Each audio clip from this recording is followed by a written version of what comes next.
दर्शन करने के लिए मैं तीर्थ जा रहा हूं,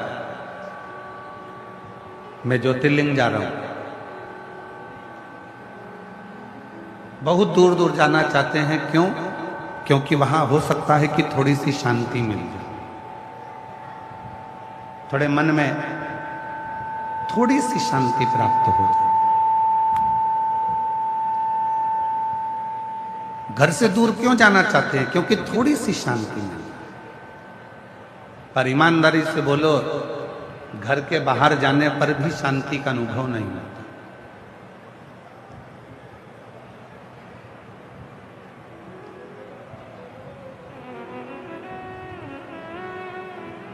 माहेश्वरी समाज की उत्पत्ति भगवान उमा और महेश से हुई। संपूर्ण जगत में जितना भी माहेश्वरी समाज दिखता है वो सारा के सारा भगवान महेश और माता उमा की देन है।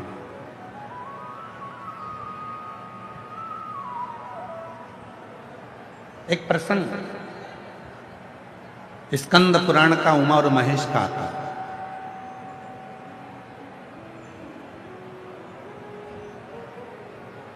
भगवान शिव की 51 शादियों में से एक शादी का प्रसंग है भगवान महेश और उमा के विवाह का।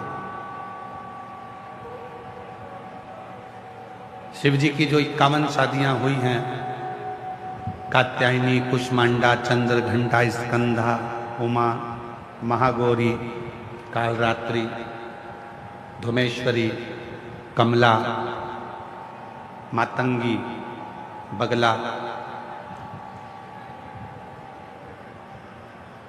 ऐसी जो शिव जी की अर्धांगिनियों के रूप में जो मां विराजमान हुई, तो उसमें एक नाम आता है माता उमा का, जो भगवान महेश से विवाह हुआ, भगवान शिव से विवाह। और बड़ा सुंदर प्रसंग भीलवाड़ा नगर से इस कथा को प्रारंभ कर रहे हैं। उमा महेश की इस पवित्र आनंदमय लीला से कथा की शुरुआत करते हैं। माता उमा आज भगवान महेश के पास में हिमालय के शिखर पर बैठे हुए।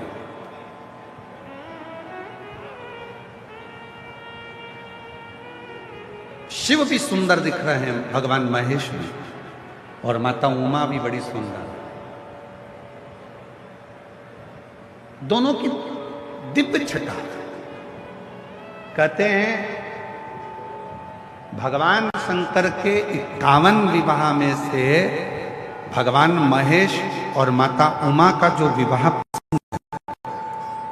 भगवान महेश और माता उमा का जो विवाह प्रसंग है, उन दोनों की झांकी का दर्शन करने के लिए, उन दोनों के स्वरूप का दर्शन करने के लिए अप्सराएं प्रतिदिन हिमालय पर,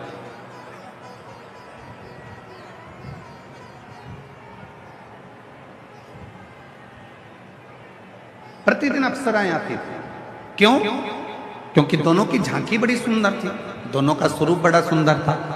भगवान महेश माँ उमा के साथ में हिमालय पर विराजमान है, बड़ी सुंदर उनका स्वरूप है, बड़ी सुंदर उनकी झांकी है, बड़ा सुंदर उनका स्वरूप बना हुआ है, बड़ा सुंदर।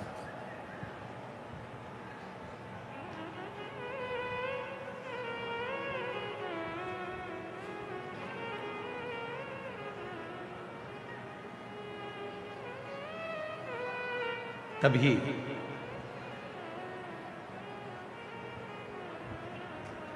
कुछ देर बाद माता उमा भगवान श्री महेश के पास आई। कुछ कार्य से चली गई और जाने के बाद में भगवान श्री महेश के पास में आई और भगवान श्री महेश के पास आकर उनके चरणों को नमन करा, भगवान श्री महेश को प्रणाम किया। और माता उमा ने भगवान श्री महेश को प्रणाम कर कर, नमन कर कर प्रार्थना करी कि मुझे आपके साथ एक खेल खेलिए जो संपूर्ण जगत के हित का खेल है।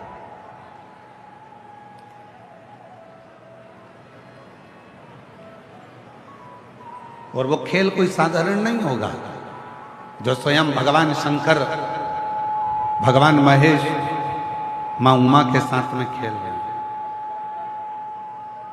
वो खेल कोई साधारण नहीं हो सकता।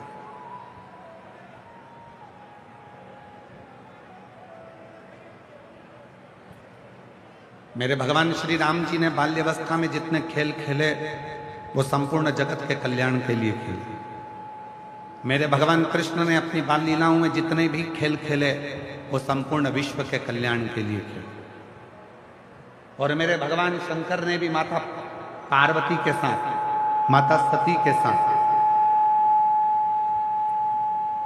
माता उमा के साथ, मां कात्यायनी के साथ, मां कुष्मांडा के साथ, मां स्कंदा के साथ जितने भी खेल भगवान शिव खेलते हैं वो पूरे विश्व के कल्याण के लिए, जगत के कल्याण।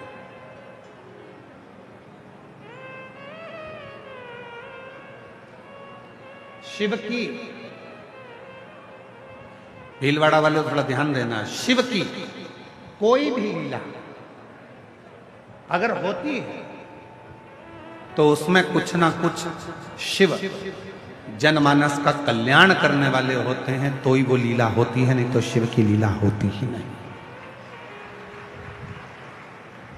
अगर भीलवाड़ा में शिव महापुराण की कथा हो रही है, भीलवाड़ा में यदि भगवान शंकर की यह पवित्र कथा 7 दिन की आई है,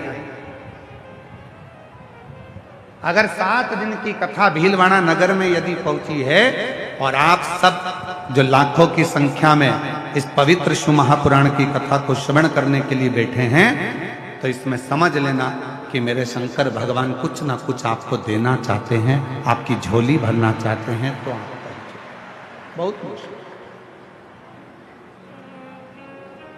बहुत मुश्किल। आधे से ज्यादा लोग, आधे से ज्यादा शिव भक्त तो इसलिए नहीं आते, और भीलवाड़ा के भी बहुत सारे ऐसे लोग होंगे जो विचार करेंगे इतनी भीड़ में कैसे जाऊं, इतनी भीड़ में कैसे, भीड़ बहुत, गाड़ी पार्किंग में लगाना पड़ेगी, पैदल पैदल जाना पड़ेगा, इतनी दूर जगह मिलेगी कि नहीं मिलेगी। पहले तो अपने दिमाग से एक बात निकाल दो, शिव महापुराण की कथा सुनने आओ तो आगे की जगह देखने के लिए मत आओ। शिव पुराण की कथा में आओ तो ये सोच कर आओ कि जहां बैठूंगी मुझे मेरा महादेव मिलेगा, तो कथा में आओ, नहीं तो।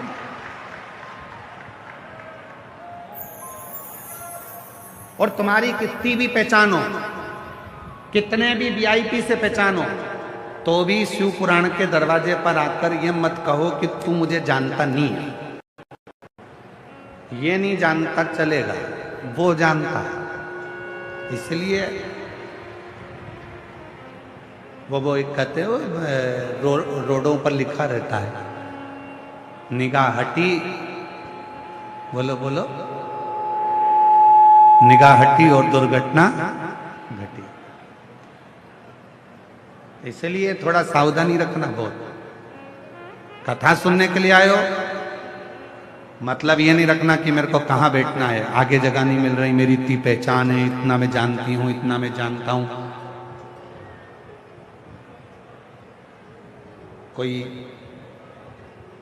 महंत श्री बाबूगिरी जी महाराज जी से पूछे, कथा चालू होने के 1 महीना 2 महीना पहले से महंत श्री बाबूगिरी जी महाराज का मोबाइल चेक कर लेना, दे फोन, हमारे लिए कहाँ बैठेंगे, कहाँ जगह होगी, कहाँ बैठेंगे, कहाँ जगह होगी। कभी कभी तुम बाबूगिरी महाराज जी ने भी मोबाइल बंद कर दिया होगा, किसको जवाब दो, कहाँ बैठेंगे, कहाँ जगह, कहाँ बैठेंगे, कहाँ जगह।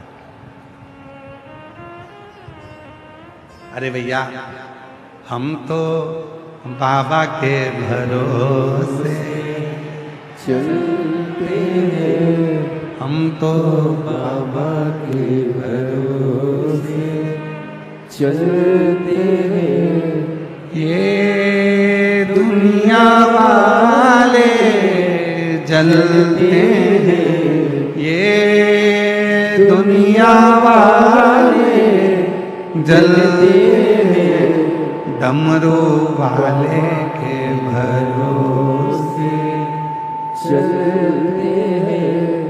काशी वाले के भरोसे चलते हैं, हम तो बाबा के भरोसे चलते हैं, डमरू वाले के भरोसे चलते हैं, त्रिशूल वाले के भरोसे चलते हैं, हम तो बाबा के भरोसे चलते हैं, हम तो बाबा के भरोसे चलते हैं। हम उसके अधीन होकर चलते हैं। जहां बिठाएगा बैठेंगे, जैसा सुनाएगा सुनेंगे, जैसा खिलाएगा खाएंगे, जैसा रखेगा रवाएंगे।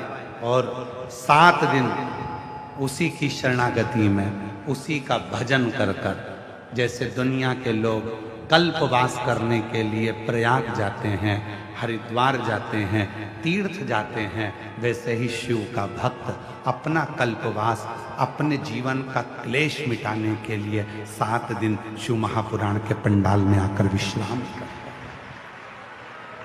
विश्राम, और वो साधारण नहीं है, वो साधारण नहीं हो सकता। शिव का भक्त कभी साधारण नहीं होता। उसकी वाणी में, उसके विचारों में, उसकी सोच में, उसके बोलने में, उसके श्रवण में, उसकी रोमावली में, उसकी 21,600 श्वासों में स्वयं शिव समाया होता है, तो ही वो शिव पुराण की कथा में और शिवालय आ पाता है।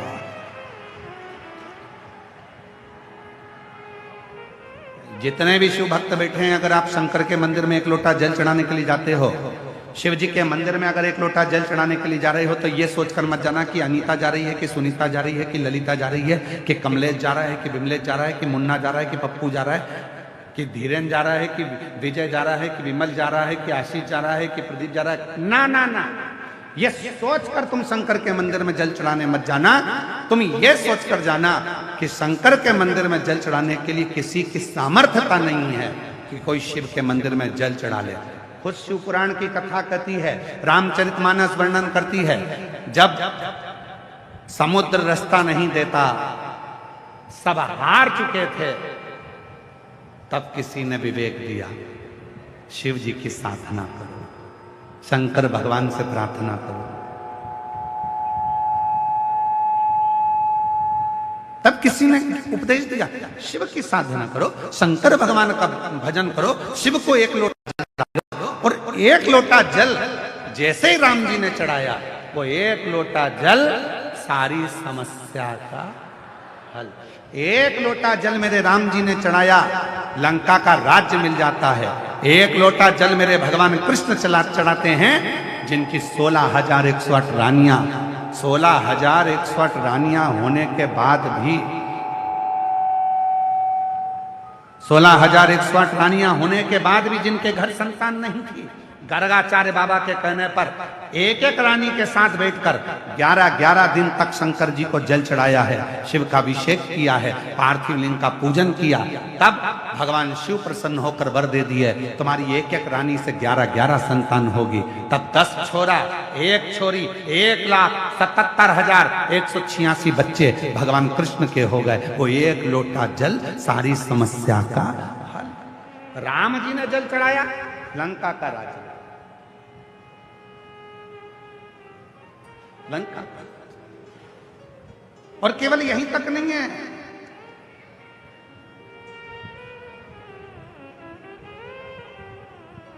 केवल यहीं तक नहीं है,